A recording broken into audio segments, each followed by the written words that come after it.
दोस्तों आदाब, नमस्कार। दोस्तों जैसे जैसे लोकसभा इलेक्शन करीब आता जा रहा है, वैसे वैसे भाजपा अपने पुराने एजेंडे पर अमल करना शुरू कर चुकी है। भाजपा का एजेंडा आप बखूबी जानते हैं, हिंदू मुसलमान वाला एजेंडा, मंदिर मस्जिद वाला एजेंडा।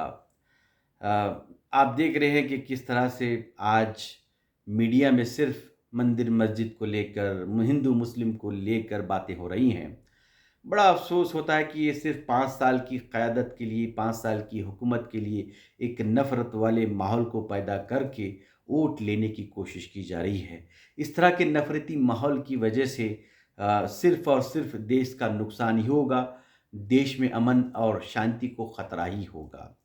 हाल ही में हमने देखा कि कर्नाटका के एक मौजूदा एमपी जो कि उत्तर कर्नाटका के एमपी हैं, उत्तर कनाडा के अनंत कुमार हेगड़े साहब, जो कि 4 साल बिल्कुल खामोश रहे, अपने घर बैठे रहे।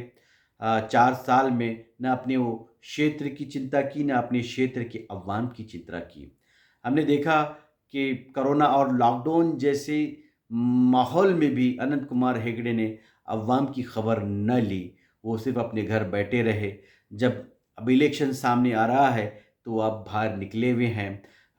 लोग कहने लग गए हैं कि 4 साल बिल्कुल घर बैठे रहने के बाद सिर्फ और सिर्फ अनंत कुमार साहब हेगड़े सिर्फ और सिर्फ इलेक्शन के लिए आज लोगों के बीच आ रहे हैं, और सिर्फ हिंदू मुस्लिम वाले एजेंडे को साथ लेते हुए। हमने पिछले दिनों देखा कि अनंत कुमार हेगड़े साहब ज़िले बेलगाम में आए हुए थे, चूँकि ज़िले बेलगाम की 2 असेंबली हलके उनकी कॉन्स्टिट्यूंसी में आते हैं। 4 साल तक बिल्कुल उनकी इन हलकों में हाज़िरी नहीं हुई। इन हलकों में तो क्या, अपने पूरे हलके में उन्होंने हाज़िरी नहीं दी, लेकिन जब इलेक्शन करीब आ चुका है, वो अपने पुराने एजेंडे को लेकर अवाम के बीच आ रहे हैं।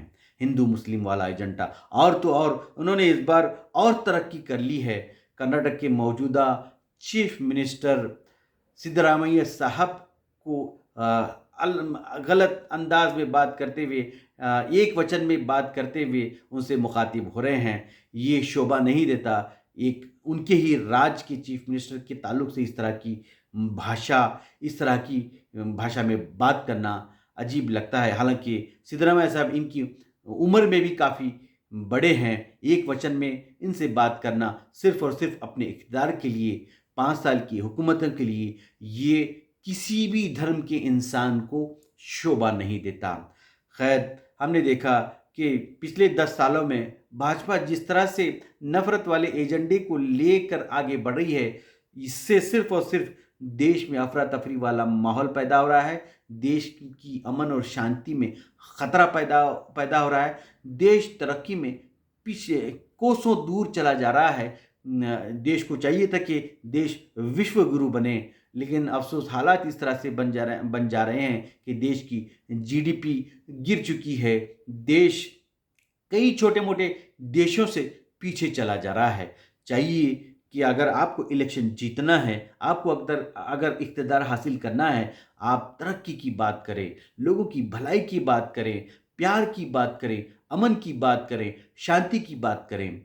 अनंत कुमार हेगड़े साहब को हमने पिछली बार भी सुना था, जब वो यूनियन मिनिस्टर थे। उन्होंने कहा था कि भाजपा का इक़्तिदार में आने का असल मकसद देश के कॉन्स्टिट्यूशन को बदलना है। इस तरह की गलत राजनीति को लेकर आप देश को कहाँ ले जा रहे हैं?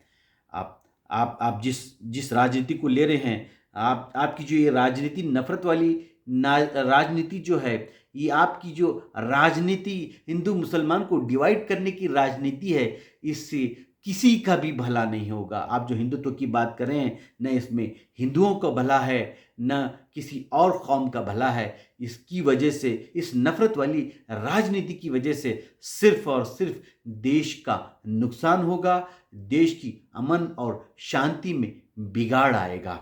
मैं चाहता हूँ कि अगर आपको इक़्तिदार में आना है, तो आप देश के डेवलपमेंट की बात करें, रोज़गार की बात करें, लोगों को अच्छी चीज़ें मुहैया कराने की बात करें, लोगों को महँगाई कम कराने की बात करें।